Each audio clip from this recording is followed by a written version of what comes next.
Start. नमस्कार विद्यार्थी मित्रों, शर्मा सर की केमिस्ट्री क्लास में आपका सभी का स्वागत है। आई होप आप सब अच्छे होंगे, मैं भी अच्छा हूँ। और हम लोग यहाँ पे पढ़ रहे हैं चैप्टर नंबर 1 अपना केमिस्ट्री का मैटर, नेचर ऑफ मैटर।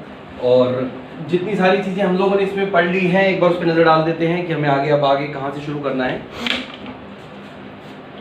तो लास्ट टाइम हम लोगों ने पढ़ा था जैसे कि बॉइलिंग फिनोमेना पढ़ा था, तो बॉइलिंग पढ़ लिया था,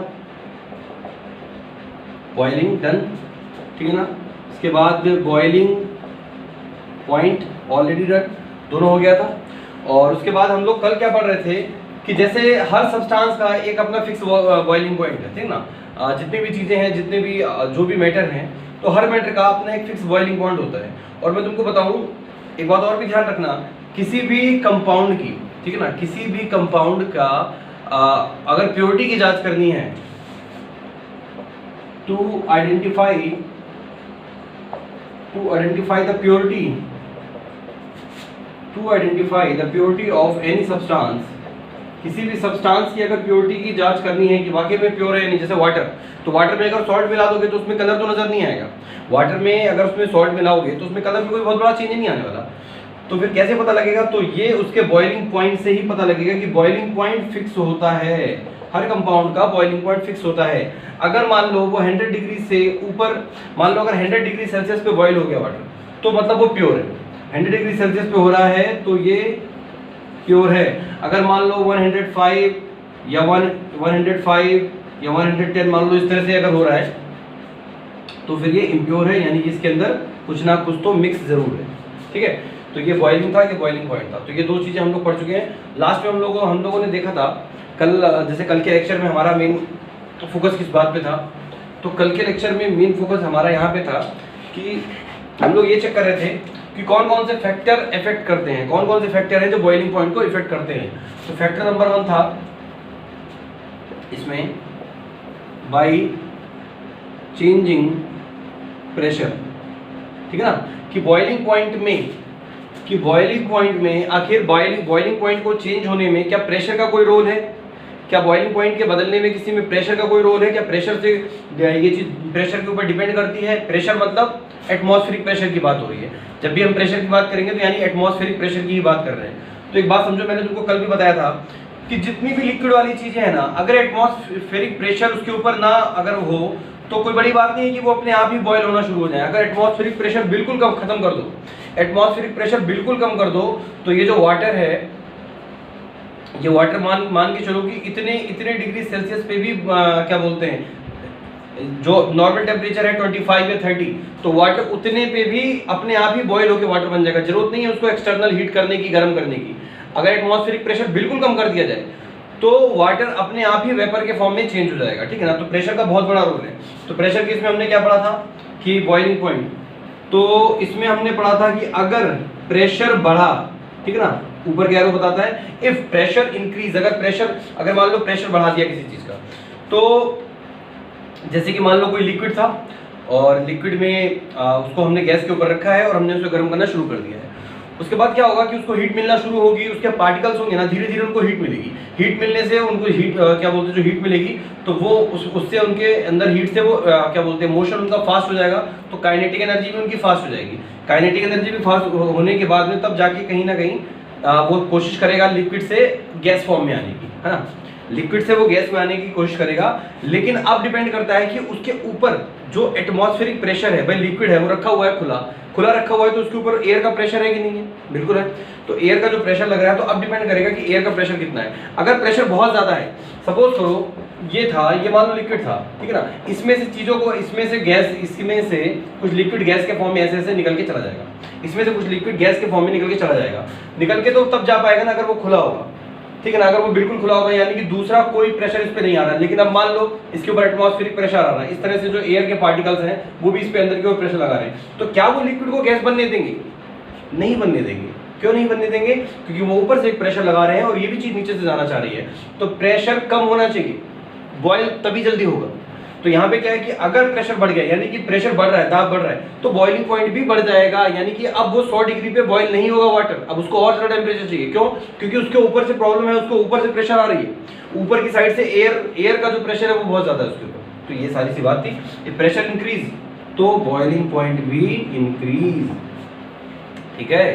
तो पहला ये था। और इफ अगर प्रेशर डिक्रीज कर दिया तो बॉइलिंग पॉइंट भी डिक्रीज हो जाएगा।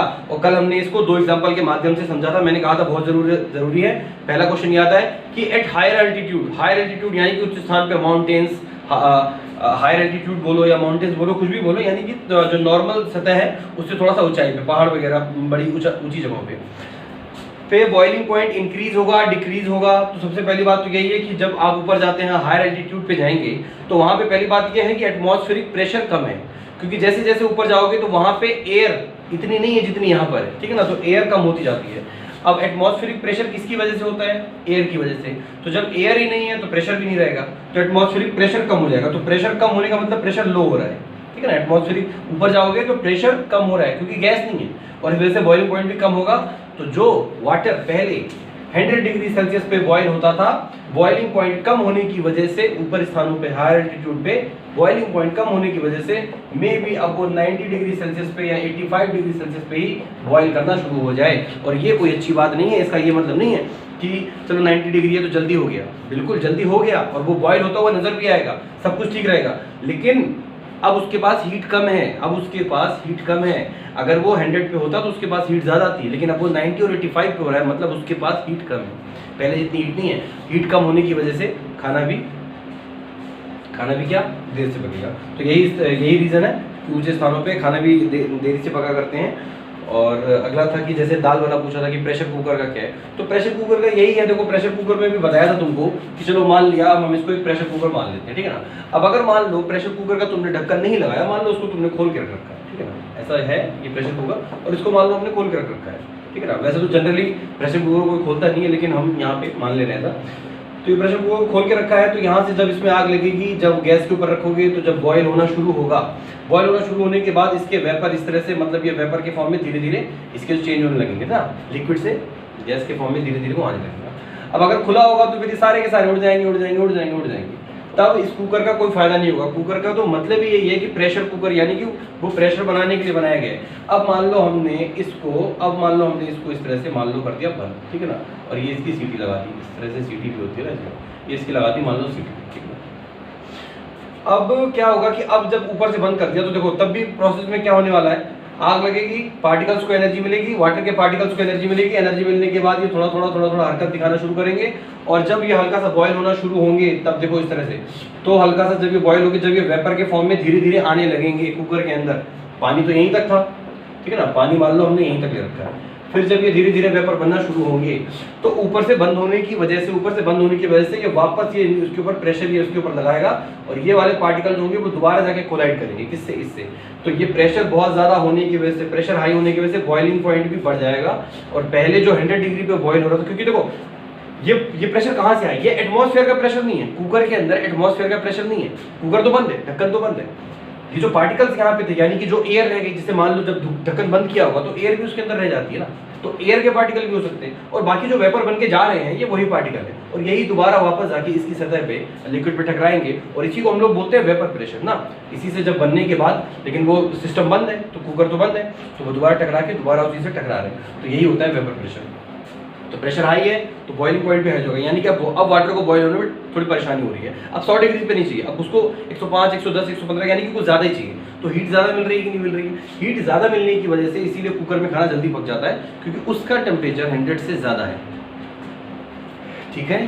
तो ये है पूरी कहानी, और ये दोनों चीज़ें हम पढ़ चुके हैं। तो बॉइलिंग पॉइंट में किस तरह से क्वेश्चन आ सकते हैं, बस याद रखो, प्रेशर इंक्रीज तो बॉइलिंग पॉइंट भी इंक्रीज, प्रेशर डिक्रीज तो बॉइलिंग पॉइंट भी डिक्रीज, इसको याद रखो।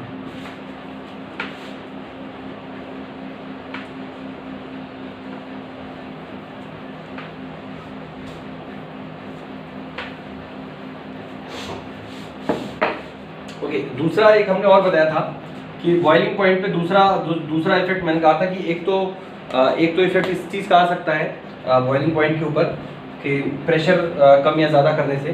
दूसरा इफेक्ट एक और हो सकता है इम्प्योरिटीज, ठीक है ना। दूसरा क्या हो सकता है, इम्प्योरिटीज। अगर उसके अंदर, अगर कंपाउंड के अंदर इम्प्योरिटीज है, इम्प्योरिटीज का मतलब क्या, जैसे कि मान लो उसके अंदर है सॉल्ट, उसके अंदर है मान लो क्या बोलते हैं शुगर, उसके अंदर मान लो है क्या बोलते हैं कॉपर सल्फेट, ये भी ब्लू कलर का होता है। तो इस तरह की अगर कोई चीज़ आपने मिला दी जो कि वाटर के अंदर सॉल्युबल है, ठीक है ना, सॉल्युबल होने के बाद अब अगर मान लो वाटर का जो पहले 100 डिग्री सेल्सियस था, तो क्या अब ये डिजोल्व करने के बाद उसमें तब भी 100 डिग्री सेल्सियस रह जाएगा? तब 100 डिग्री सेल्सियस नहीं रहने वाला, उससे बढ़ के 105, 110, 115 कुछ भी हो सकता है। डिपेंड करता है कि आपने वो जो भी जो सॉलिड है वो उसके अंदर कितना मिलाया है। ज़्यादा मिलाया होगा तो बॉइलिंग पॉइंट और ऊपर चला जाएगा। तो इम्प्योरिटीज होने से बॉइलिंग पॉइंट बढ़ जाता है। ओके, और मेल्टिंग पॉइंट याद करो, मेल्टिंग पॉइंट में क्या बताया था, इम्प्योरिटीज होने से मेल्टिंग पॉइंट नीचे आ जाता है।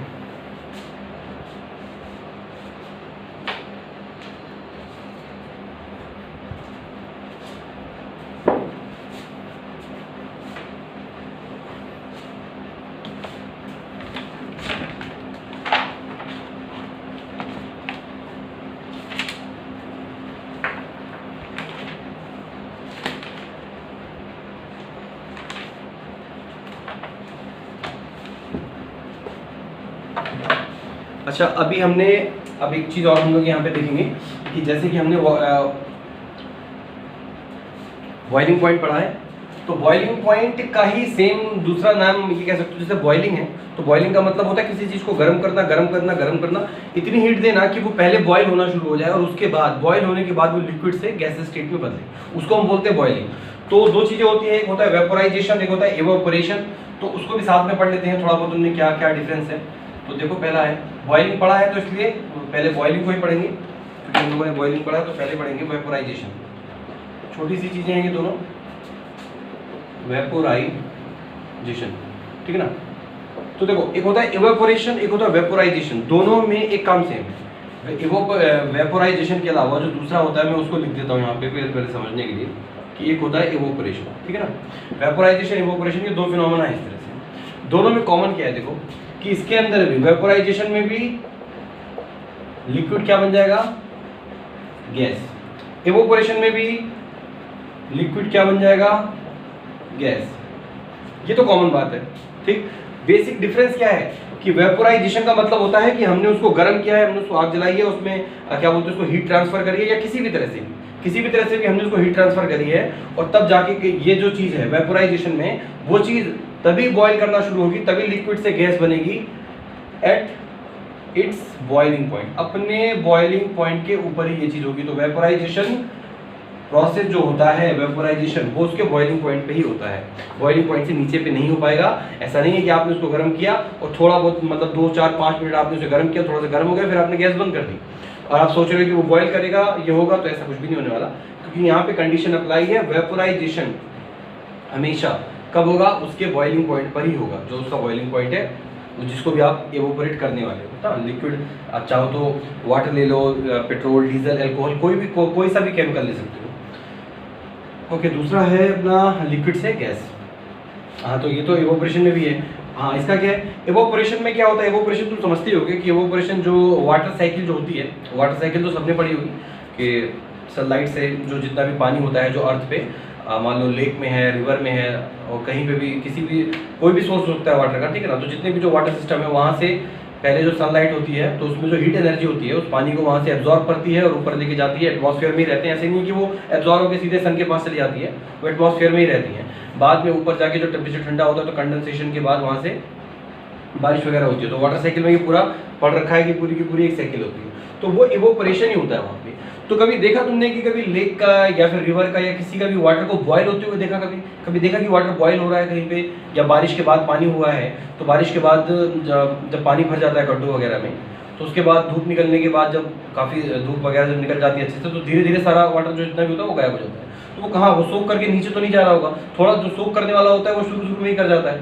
जब बारिश होने के बाद जितना जो होता है शुरुआत में जितना पानी सोख कर देता है, उसके बाद फिर वो एक जगह ठहर जाता है। ठहरने के बाद फिर उसका इवोपरेशन ही होता है, यानी कि तो वो मैं ये बताना चाह रहा हूँ कि वो वाला जो वाटर होता है इवोपरेशन वाला, वो अपने बॉइलिंग पॉइंट पे ये वाला जो फिनोमेना है, ये वाला जो प्रोसेस है, वो बॉइलिंग पॉइंट पे नहीं होता। तो कहाँ पे होता है, बॉइलिंग पॉइंट से कम पे होता है, बिलो इट्स बॉइलिंग पॉइंट, ठीक है। तो ये फिनोमेना इसके बॉइलिंग पॉइंट से कम पे होता है। तो ये दोनों को याद रखना है। वेपोराइजेशन बॉइलिंग पॉइंट पे होता है, इवोपोरेशन लिक्विड यानी कि लिक्विड से गैस है लेकिन अपने बॉइलिंग पॉइंट से कम पे होता है। एक और बहुत बड़ा फर्क है, वेपोराइजेशन एक बल्क फिनोमेना है। वेपोराइजेशन जो है वो एक बल्क फिनोमेना, मैं यहाँ पे लिख दे रहा हूँ, it is a bulk phenomena. Bulk phenomena का मतलब क्या होता है? बल्क फिनोमेना का मतलब क्या है? इसको लिखना नहीं है, अभी मैं सारा लिखूंगा। बल्क फिनोमेना का मतलब होता है, बल्क का मतलब होता है पूरा का पूरा, यानी कि जो आपने पानी लिया है ना, तो पूरा बल्क यानी कि एक एक यूनिट की बात की जा रही है। बल्क यानी कि सबको कंसीडर किया गया है वहाँ पे। तो वाटर के यहाँ पर जैसे बल्क फिनोमेना है, मान लो वेपोराइजेशन है, ठीक है ना, वेपोराइजेशन का देख रहे हैं, मान लो ये है इस तरह से और इसके अंदर पानी मान लो भरा हुआ, वाटर के बहुत सारे मॉलिक्यूल। अब वेपोराइजेशन में तो क्या होता है, हीट ट्रांसफर करनी पड़ती है। मान लो हीट ट्रांसफर किया तो धीरे धीरे जो वाटर के मॉलिक्यूल होंगे नीचे वाले पहले वो गर्म होना शुरू करेंगे। गर्म करने के बाद आपने देखा होगा वो ऊपर की साइड जाते हैं। क्यों ऐसा? इसलिए होता है क्योंकि जब नीचे शुरुआत में जब उनको हीट मिलती है तो उनकी एनर्जी बढ़ जाती है और एनर्जी बढ़ने की वजह से वो मूव करके फटाक से वो सबसे पहले वो नीचे वाले पार्टिकल ऊपर जाते हैं। धीरे धीरे पूरा का पूरा वाटर गर्म हो जाता है और एक बराबर गर्म होता है। ऐसा नहीं है कि इधर की साइड थोड़ा ठंडा है इधर की और गर्म है, टेम्परेचर पूरा का पूरा सेम एक जैसा होगा पूरे वाटर का। तो इसको गर्म करने के बाद में फिर एक समय आएगा जब ये बॉयल करने लगेगा और बॉयल करने के बाद ये गैस के फॉर्म में ऊपर चला जाएगा। तो वेपोराइजेशन का जो प्रोसेस है वो बल्क फिनोमेना है। बल्क का मतलब ये हो गया कि सारे के सारे, यानी कि ये जो प्रोसेस है, ये जो अप्लाई हो रही है, जो हीट जा रही है, वो पूरे के पूरे जितने पार्टिकल है सब में एक बराबर जा रही है हीट, सबका एक बराबर एनर्जी है, ठीक है ना। लेकिन इवोपोरेशन में क्या होता है कि इवोपोरेशन बहुत नॉर्मल सी बात है कि जैसे मान लो ये अर्थ है और अर्थ पे मान लो ये क्या बोलते हैं, कुछ लेक वगैरह कुछ इस तरह से कुछ वाटर बॉडीज बना रखी है हम लोगों ने, ठीक है ना। ये मान लो कुछ वाटर बॉडीज हैं और यहाँ से मान लो अगर सनलाइट आती है तो जो किसी भी नदी या रिवर का जो ऊपरी सरफेस है सिर्फ उतने के ही वाटर मॉलिक्यूल पार्टिकल जाएंगे। बाकी नीचे जो नीचे का जो पानी है उसमें उसके टेम्परेचर में कोई राइज नहीं होने वाला, वो कम भले हो जाएगा, उसका टेम्परेचर अंदर का टेम्परेचर थोड़ा सा नीचे जाएगा लेकिन वो राइज नहीं होने वाला। लेकिन वेपोराइजेशन में तो पूरे के पूरे बल्क फिनोमेना है क्योंकि पूरा का पूरा वाटर गर्म हो रहा है, लेकिन इवोपोरेशन में कभी पूरा वाटर गर्म नहीं होगा, ठीक है ना। तो यही चीज है हमको जो लिखनी है।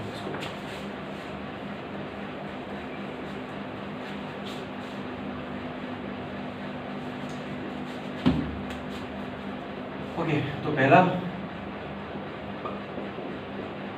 वेपोराइजेशन। वेपोराइजेशन क्या है? एक प्रोसेस जिसमें एक लिक्विड क्या बन जाएगा, गैस। वेपोराइजेशन एक प्रोसेस जिसमें एक लिक्विड बन जाएगा गैस एट इट्स, कहां पर? एट इट्स बॉइलिंग पॉइंट, अपने बॉइलिंग पॉइंट के ऊपर। देखो इसमें the process in which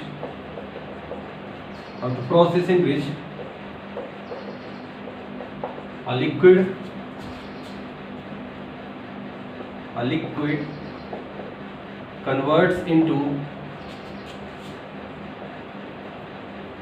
gaseous state, gaseous state at its boiling point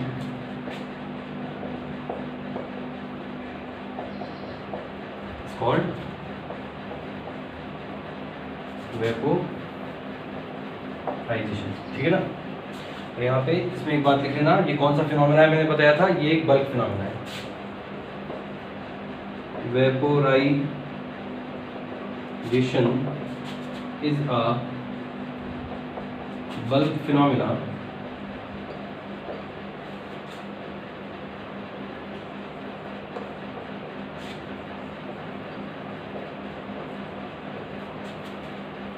in bulk phenomena in which, जिसमें अब बल्क फिनोमेना है तो जितने भी पार्टिकल हैं सबकी एनर्जी एक बराबर होती है। इन विच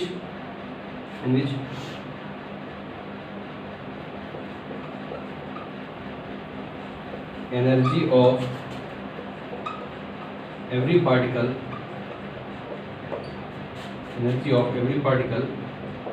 इज सेम, ठीक है ना। वेपोराइजेशन एक ऐसा प्रोसेस है कि जिसके अंदर लिक्विड कन्वर्ट हो रहा है गैस में, तो वो तो पता ही है, और लेकिन बॉइलिंग पॉइंट पे हो रहा है, यानी कि ये वाला दिख रहा है कि ये चीज गर्म करने पे ही हो रही है। अब उसको हीट ट्रांसफर कर रहे हैं वो तभी हो रहा है, अपने आप नहीं हो रहा। तो वेपोराइजेशन बल्क फिनोमेना है, ये भी लिख लिया। विच एनर्जी ऑफ एवरी पार्टिकल, जिसमें हर पार्टिकल की एनर्जी सेम है क्योंकि बल्क फिनोमेना है इसलिए ऐसा होता है, ठीक है ना। तो ये आपको लिखना है वेपोराइजेशन के बारे में। अब करते हैं इसको। तो वेपोराइजेशन में बहुत ज़्यादा नहीं है क्योंकि ये बॉइलिंग जैसा ही है और बॉइलिंग को हम लोग काफ़ी सारा पढ़ चुके हैं, ठीक है ना। तो इसको अलग से बहुत ज़्यादा करने की जरूरत नहीं है, वेपोराइजेशन में इतना ही काफ़ी है।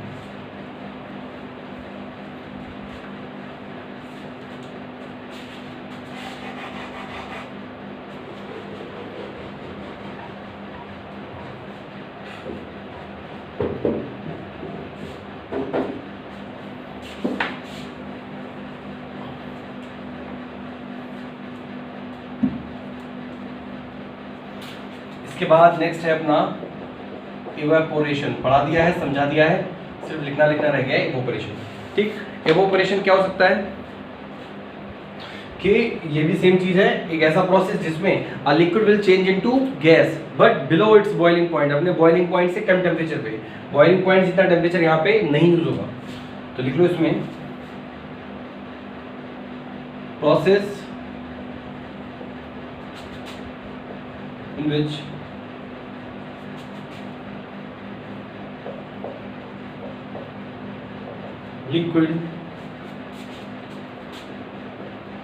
a liquid converts into gaseous form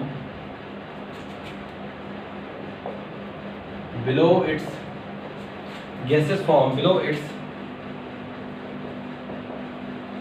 boiling point is called evaporation। ठीक है ना। तो इवेपोरेशन में भी सेम प्रोसेस है कि liquid converts into gaseous form below it's boiling point. ये मेन चीज है कि अपने बॉइलिंग पॉइंट से कम पे हो रहा है ये चीज। ठीक है, वाटर साइकिल में इवेपोरेशन हो रहा है या वेपोराइजेशन, कौन सा प्रोसेस देखने को मिलता है? इवेपोरेशन, क्योंकि वो वाटर बॉयल नहीं होता कभी, बॉइलिंग पॉइंट से कम पे ये चीज होती है। Boiling point is called evaporation. Okay, हो गया ये। इसके बारे में लिख लो यहाँ पे कि कैसा फिनोमेना है, किस तरह का फिनोमेना होता है ये। बल्क फिनोमेना नहीं होता, क्योंकि यहाँ पे मान लो जैसे कि अब इवेपोरेशन में क्या है कि ये मान लो जैसे यहाँ है, अब ये पूरा का पूरा मान लो कोई भी वाटर बॉडी से, अब ये मान लो पानी से इस तरह से मान लो इतना ऊपर, ठीक है ना, काफी सारा इसके अंदर वाटर, ये जो पार्टिकल है ये मैंने पार्टिकल बना दिया, ठीक है ना। मान लो सनलाइट आती है, ठीक है ना, मान लो सनलाइट अगर यहाँ पे आती भी है तो सनलाइट से जब ये इवेपोरेट होके जाएंगे तो बस ये जो ऊपर की जो सरफेस दिख रही है ना, जो ऊपर की जो सरफेस है इसकी, ये ऊपर वाली जितनी सरफेस है, जितनी जो ऊपर के जो सबसे ऊपरी सरफेस जो है, बस वहीं का वाटर इवेपोरेट होगा, बाकी नीचे का वाटर इवेपोरेट नहीं होने वाला, उसके टेम्परेचर में कोई भी फर्क नहीं होगा। तो इसीलिए बोला गया है कि ये एक सरफेस फिनोमेना, यानी ऊपर का जो वाटर है, क्योंकि सनलाइट ऊपर से आई तो ऊपर के पार्टिकल्स पे पड़ी और वो वहां से निकल गई, ऐसा हुआ। अब इवेपोरेशन कैसे हो जाता है इस बात को समझो। देखो पता क्या होता है कि लिक्विड्स का जो ऊपरी सरफेस होता है उसमें उसके बीच से क्या होता है कि मोशन थोड़ा सा मान लो ज़्यादा ही होता है, बाकी एज कम्पेयर टू बाकी पार्टिकल, ऊपर के पार्टिकल्स का मोशन ज़्यादा ही होता है। तो उसको जैसे ही एनर्जी मिलती है तो क्या होता है, एनर्जी मिलने के बाद वेपर प्रेशर वहाँ पे बढ़ जाता है। नीचे के पार्टिकल्स में ऐसा नहीं होता, लेकिन ऊपर वाले में वेपर प्रेशर बहुत ज़्यादा बढ़ जाता है, और वेपर प्रेशर बढ़ने की वजह से वो डायरेक्ट वहाँ से तुरंत इतनी एनर्जी उनको मिल जाती है कि वो वहाँ से तुरंत गैसेस फॉर्म में चेंज हो सकते हैं। और एक बार अगर वो अपना सरफेस छोड़ देते हैं, ठीक है ना, फिर बहुत मुश्किल है कि वो नीचे आए, क्योंकि उसके बाद वो एयर के पार्टिकल्स के साथ में वहीं घूमते फिरते निकल जाते हैं। तो लिख लेते हैं इसको भी,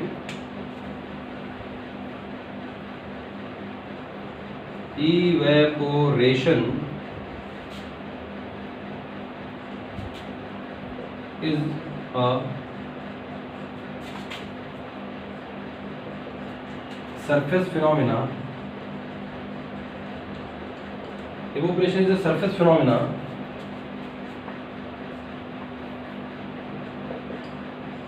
in which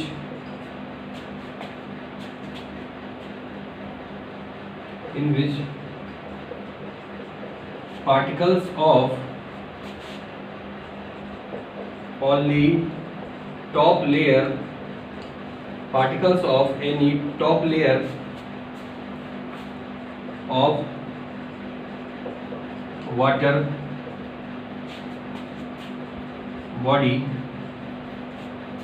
body change into gas। ठीक है ना। Evaporation is a surface phenomena in which particles of, कौन से particle of only top layer, ठीक है ना। जो टॉप लेयर, जो सबसे ऊपरी लेयर होती है वाटर बॉडी, वाटर बॉडी कोई भी है, जैसे मान लो लेक है, रिवर है, कोई कुछ भी है, तो जो उसके ऊपर की जो दिख रहा है, जो ऊपर सिर्फ उतने ही पार्टिकल इवोपोरेट वहां से होके जा पाएंगे, ठीक है ना। और बाकी नीचे का टेम्परेचर तो और समझ लो, नीचे का टेम्परेचर तो मान के चलो और ठंडा ही हो जाता है, ठीक है ना। वो नीचे के टेम्परेचर में सिर्फ ऊपर के पार्टिकल को एनर्जी मिली थी, तो वो तुरंत कन्वर्ट होके लिक्विड से गैस में चेंज हो गया, बाकी पे कोई फर्क नहीं आया।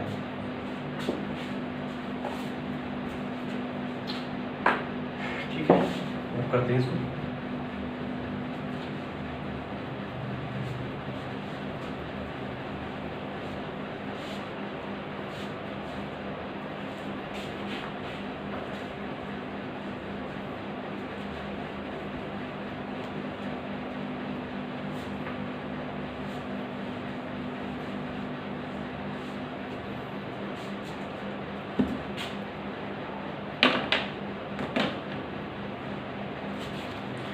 ठीक है, तो ये तो हो गया इवोपरेशन। लेकिन अब क्या होता है कि इवोपरेशन जैसे कि मान लो बॉइलिंग में तो कोई फर्क नहीं है, ठीक है ना।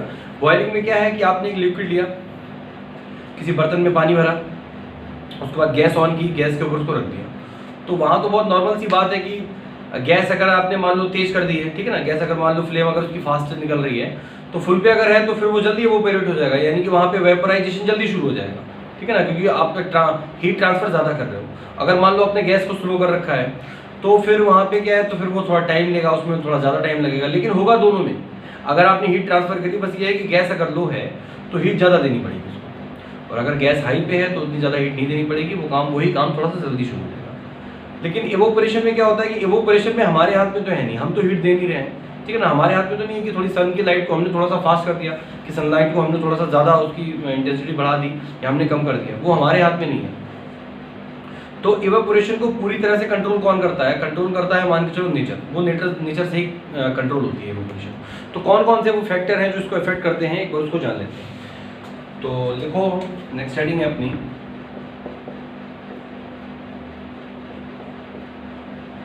फैक्टर्स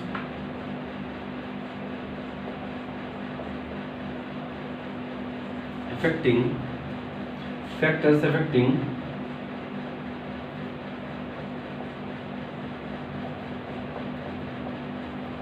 इवेपोरेशन, ठीक है ना, फैक्टर्स अफेक्टिंग इवेपोरेशन।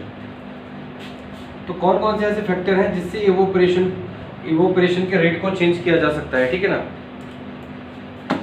तो देखो इवेपोरेशन में क्या क्या हो सकता है, तो जैसे 3-4 फैक्टर हैं इसमें कि जिससे इवेपोरेशन की रफ्तार को चेंज थोड़ा घटाया या बढ़ाया जा सकता है।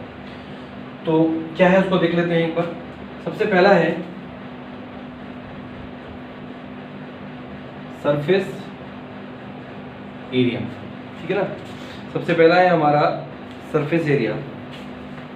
तो देखो सरफेस एरिया क्या है कि यानी कि जैसे सरफेस एरिया, जैसे यहाँ इवेपोरेशन में क्या होता है कि वाटर मान लो कहीं रखा हुआ है, कहीं पड़ा हुआ है, और उसके बाद वो सनलाइट से या फिर किसी भी चीज़ से या फिर मान लो हवाओं से, आपने देखा होगा ना, ये तो पता होगा कि अगर धूप ना निकली हो तो हवाओं से भी कपड़े सूख जाते हैं। जैसे कपड़े जो सूखते हैं, गीले कपड़े जो डाल देते हो तार पे, उसके थोड़ी देर बाद वो सूख जाते हैं। तो कभी कभी ऐसा भी हुआ होगा कि आपने कपड़े को धो के शाम वाम के टाइम या कहीं पे भी रूम के अंदर ही रखा है, लेकिन फैन ऑन कर दिया, तो वहाँ पे तो सनलाइट नहीं आ रही है, मतलब सनलाइट डायरेक्ट तो नहीं आ रही है वो वाली, ठीक है ना, रोशनी तो है वहाँ पे भी, तो वो उसकी वजह से भी वहाँ पे वो कपड़े सूख जाते हैं, यानी उसमें भी इवेपोरेशन होता है। तो कपड़े सूखने का रीज़न इवेपोरेशन ही है, जो अंदर का पानी है वो इवेपोरेट होके क्या लिक्विड से गैस के फॉर्म में चेंज हो गया, और वही कपड़े को आप धूप में डालोगे तो वो चीज़ थोड़ी जल्दी होगी, तो धूप में इवेपोरेशन रेट बढ़ जाएगा, और अगर नहीं होगा तो मान लो तो इवेपोरेशन रेट थोड़ा सा लो रहेगा, और पंखे वगैरह के नीचे कपड़े को सूखने में टाइम लगेगा, लेकिन सूखेगा दोनों में, होना वो काम दोनों में।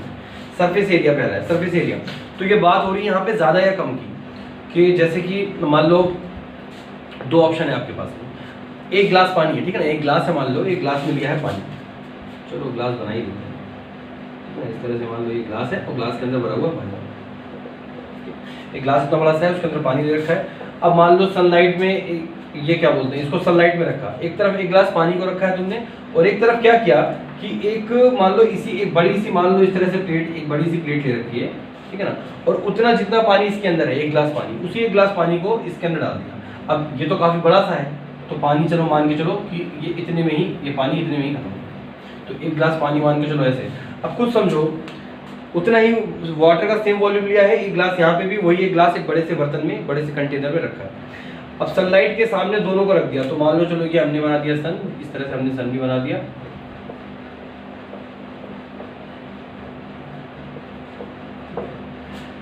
केमिस्ट्री है, यहाँ पे डायग्राम से बहुत ज़्यादा फर्क नहीं पड़ता, बस चीज़ें समझने के लिए होती है, इसलिए मैं बहुत ज़्यादा मेहनत नहीं करता है कि बहुत ज़्यादा सुंदर बनाऊँ उसको, ठीक है। तो ये आया। अब ये क्या हुआ कि इसके बाद सनलाइट है तो यहाँ पे सनलाइट आएगी। अब आप खुद आइडिया लगाओ कि दोनों में से कहाँ पे इवोपरेट होने के चांसेस ज़्यादा हैं, कहाँ पे चांसेस हैं कि इवोपरेशन जल्दी होगी, रेट ऑफ इवोपरेशन है वो फास्टर हो सकता है। अब इतना तो आइडिया सबको पता होगा कि यहाँ पे बहुत टाइम लगेगा, क्यों? क्योंकि रीज़न क्या है कि ये दोनों सरफेस फिनोमिना है। रीज़न ये है दोनों सरफेस फिनोमिना है, सिर्फ ऊपर के सरफेस से पानी जाएगा, सिर्फ ऊपर का पहले एक लेयर जाएगी, फिर धीरे धीरे करके ऊपर से धीरे धीरे जाएगा। तो यहाँ पे जब सनलाइट आएगी तो सनलाइट को सरफेस सिर्फ इतनी सरफेस मिल रही है, इतनी सी सरफेस, क्योंकि ग्लास छोटा है, ग्लास का जो मुंह है वो ज़्यादा चौड़ा नहीं है, तो बस यहीं तक उसको रख के छोड़ दिया।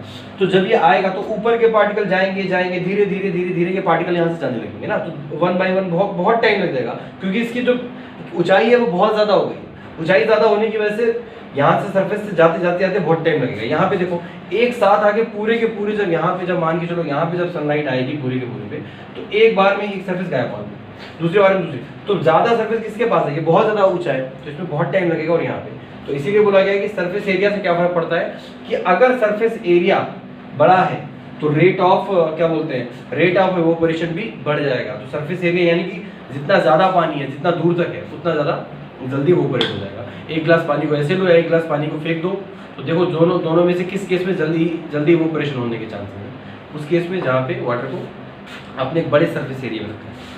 तो लिख लो इसको,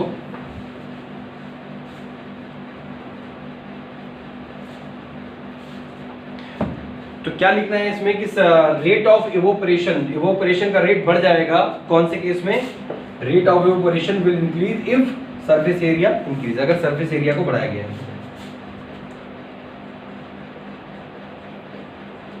रेट ऑफ इवेपोरेशन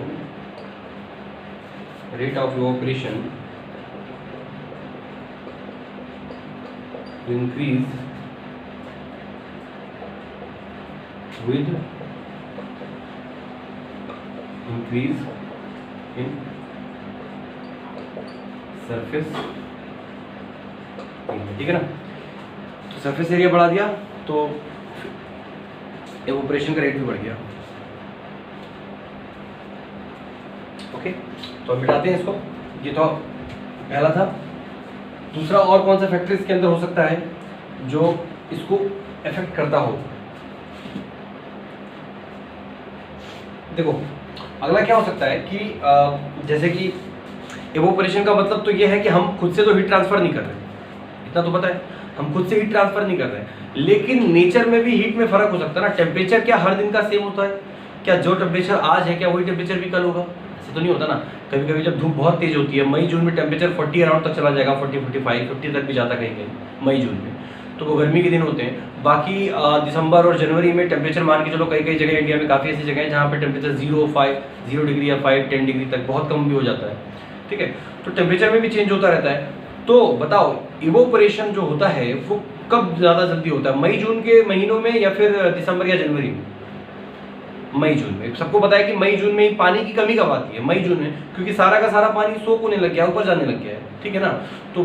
तो इसी वजह से टेम्परेचर अगर ज़्यादा है यानी कि गर्मी ज़्यादा है तो इवोपरेशन का रेट भी बढ़ जाएगा, इवोपरेशन और ज़्यादा फास्ट होने लगेगा। इसीलिए मई जून में पानी की दिक्कतें ज़्यादा आती हैं। कहीं ना कहीं उसका रीज़न ये भी है। लोग बोलते हैं बारिश नहीं हो रही, तो बारिश तो क्या होता है बाद में होती है रुक के, पहले तो सारा पानी इवोपरेट ही होता रहता है, ठीक है। तो सेकेंड क्या है?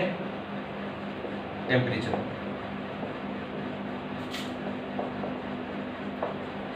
ठीक, तो सेकेंड है अपना टेम्परेचर। टेम्परेचर में क्या है कि टेम्परेचर अगर ज़्यादा है यानी कि गर्मी ज़्यादा है तो रेट ऑफ इवोपरेशन भी ज़्यादा होगा। वो उसके पार्टिकल, भाई देखो सिंपल सी बात है, सरफेस फिनोमिना है, इवोपरेशन एक सरफेस फिनोमिना है।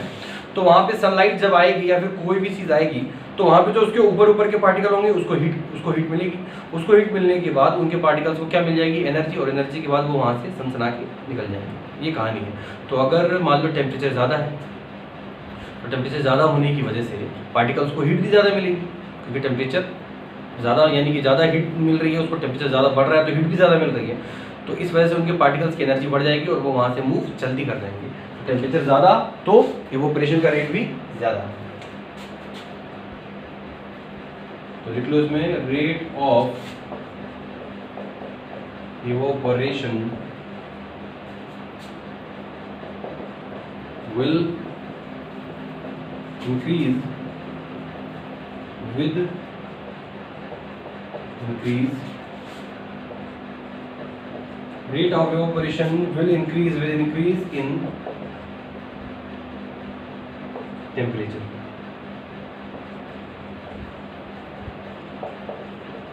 ठीक है ना, टेम्परेचर बढ़ने के साथ साथ जो रेट ऑफ इवोपरेशन है वो भी बढ़ जाएगा। क्यों? क्योंकि पार्टिकल्स की एनर्जी बढ़ रही है टेम्परेचर ज़्यादा होने की वजह से। ओके, तो तीसरा जो फैक्टर है उसको भी हम लोग यहीं पे लिख लेते हैं। तीसरा है हमारे पास ह्यूमिडिटी। ओके, ह्यूमिडिटी क्या होती है सबको समझ में आता है। ह्यूमिडिटी गर्मी के दिनों में खासकर इसकी बात होती है, बारिश वारिश के समय में। तो ह्यूमिडिटी का मतलब हो गया कि एयर, जैसे एयर है, ठीक है ना, एटमॉस्फेयर में एयर है, तो एयर बना हुआ है डिफरेंट काइंड ऑफ गैसेस से ना। एयर के अंदर काफ़ी सारी गैसेस हैं, जैसे कि नाइट्रोजन सबसे ज़्यादा होती है, फिर ऑक्सीजन होती है, आर्गॉन होती है, कार्बन डाइऑक्साइड होती है। तो काफ़ी सारी अलग अलग गैसेज हैं जो एयर के अंदर मिक्स है। Air is a homogeneous mixture, जो आप लोगों ने काफ़ी बार पढ़ा है।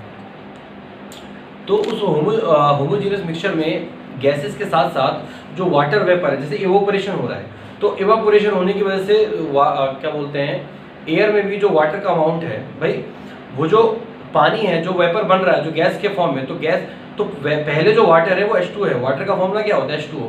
अब अगर मान लो वो वाटर से गैस में कन्वर्ट हो गया, लिक्विड से गैस में कन्वर्ट हो गया, तो क्या उसका जो केमिकल फॉर्मूला वो चेंज हो जाएगा? क्या वो H2O से कुछ और बन जाएगा? नहीं बनेगा, क्योंकि ये एक फिजिकल चेंज है और फिजिकल चेंज में कंपाउंड का केमिकल फॉर्मूला चेंज नहीं होता। इसीलिए वो लिक्विड से गैस फॉर्म में हो जाएगा, लेकिन वो रहेगा तो वाटर का वाटर ही। H2O पहले भी था, वो बाद में भी H2O ही रहेगा। तो बनने के बाद जब वो वहाँ पे वेपर बनने के बाद वो एयर के अंदर ही, मतलब ये मान के चलो कि एटमॉस्फेयर के अंदर ही एयर में रहता है, तो एयर के अंदर वाटर वेपर भी मौजूद होता है, जिसकी वजह से रस्टिंग होती है। पढ़ा होगा आप लोगों ने रस्टिंग में भी। तो ह्यूमिडिटी का मतलब यही होता है, the amount of water vapour, the amount of water vapour present in air is called humidity. अगर आपको समझो तो ह्यूमिडिटी का वैसे कोई यूनिट नहीं होता, तो ह्यूमिडिटी रिलेटिव वैल्यू होती है। इसमें क्या करना है कि जैसे कि अगर कैसे बोलते हैं कि ह्यूमिडिटी हाई है या ह्यूमिडिटी कम है, तो आपने सुना होगा जो कोस्टल एरियाज होते हैं। कौन सी area? Coastal area. Coastal area का मतलब हो गया जो जहाँ पे समुद्र वगैरह है ना, जहाँ पे समुद्र वगैरह होते हैं। जैसे मुंबई का मौसम भी क्या है कि मुंबई में भी, मुंबई सिटी में भी वहाँ पे जो क्या बोलते हैं कुछ बीच है, जैसे अक्सा बीच करके नाम है शायद बीच का, तो वहाँ पे जो बीचेस वगैरह है, तो वहाँ पे कुछ समझो कि वहाँ पे तो वाटर बॉडीज हैं, यानी कि समुद्र है, तो सी होने की वजह से जो वहाँ पे जो सनलाइट है तो काफ़ी ज़्यादा इवोपरेट कर रही है पानी को। इसी वजह से वहाँ पे टेम्परेचर बहुत ज़्यादा नहीं होता, लेकिन ह्यूमिडिटी बहुत हाई रहती है। तो कोस्टल एरियाज में, यानी जहाँ पे भी बीच है, समुद्र, इस तरह की चीज़ें हैं, तो वहाँ पे ह्यूमिडिटी हमेशा हाई रहती है, यानी कि एयर के अंदर वाटर वेपर का जो अमाउंट है वो ज़्यादा होता है एज़ कम्पेयर टू अदर जगह पे। यहाँ पे भी जो एयर है इसमें भी वाटर वेपर मौजूद है, लेकिन बहुत कम, ना के बराबर। अगर वाटर वेपर ज़्यादा इसके अंदर आ जाए तो कहते हैं कि ह्यूमिडिटी बढ़ गई है, अगर वाटर वेपर कम है तो ह्यूमिडिटी कम है। तो ह्यूमिडिटी मतलब amount of water vapour present in air is called humidity. अब देखो ह्यूमिडिटी इवोपरेशन पे क्या असर डालेगी, ये जानना है कि क्या इवोपरेशन, ह्यूमिडिटी के होने से इवोपरेशन पे कोई फर्क आएगा। तो एक बार खुद समझ लो कि अगर देखो ह्यूमिडिटी कहीं ना कहीं टेम्परेचर पे फर्क तो डालती है। अगर मान लो वाटर वेपर पहले जो एयर थी, अगर मान लो एयर के अंदर सिर्फ जो सनलाइट है, तो सनलाइट से मान लो जो सनलाइट पड़ रही है, अगर एयर के अंदर वाटर वेपर नहीं है तो कहीं ना कहीं टेम्परेचर उसका ज़्यादा था। अब अगर वाटर वेपर उसके अंदर आ गया एयर के अंदर, तो अब उसके टेम्परेचर में थोड़ा सा फर्क तो डालेगा। तो कहीं ना कहीं इसका मतलब ये हुआ कि अगर ह्यूमिडिटी ज़्यादा है तो रेट ऑफ इवोपरेशन ज़्यादा नहीं होगा बल्कि कम हो जाएगा। तो ह्यूमिडिटी कम होनी चाहिए, ठीक है ना। तो ह्यूमिडिटी कम होने से क्या होगा कि रेट ऑफ इवोपरेशन बढ़ सकता है। रीज़न बता दिया कि वो टेम्परेचर पे सीधा असर डालेगा। ह्यूमिडिटी ज़्यादा है तो कहीं ना कहीं उसके टेम्परेचर पे जो जिस लेवल की हीट थी वो उस लेवल की हीट अब नहीं रह जाएगी। तो ये जस्ट अपोजिट है। तो लिख लेते हैं इसको, चलो उसकी डेफिनेशन भी लिख देते हैं। The amount of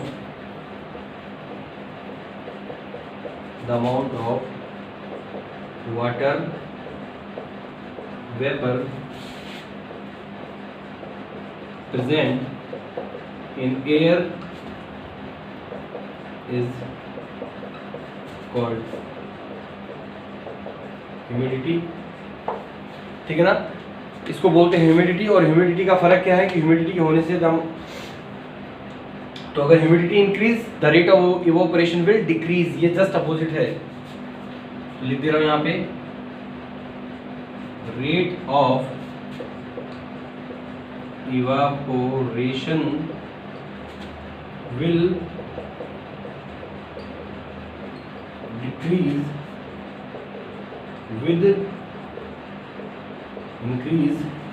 with increase in humidity, यानी कि अगर ह्यूमिडिटी बढ़ गई तो रेट ऑफ इवेपोरेशन कम हो जाएगा।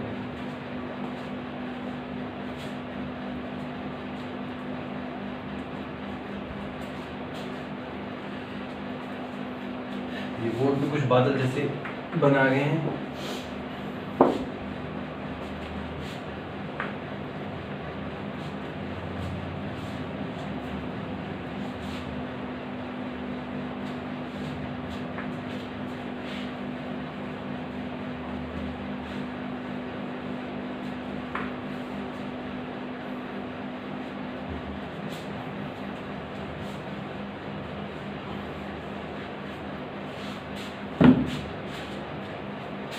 ओके, और अपना जो लास्ट फैक्टर है जो यहाँ पे, तो ठीक है ना, हमने 3 चीज़ें देख ली।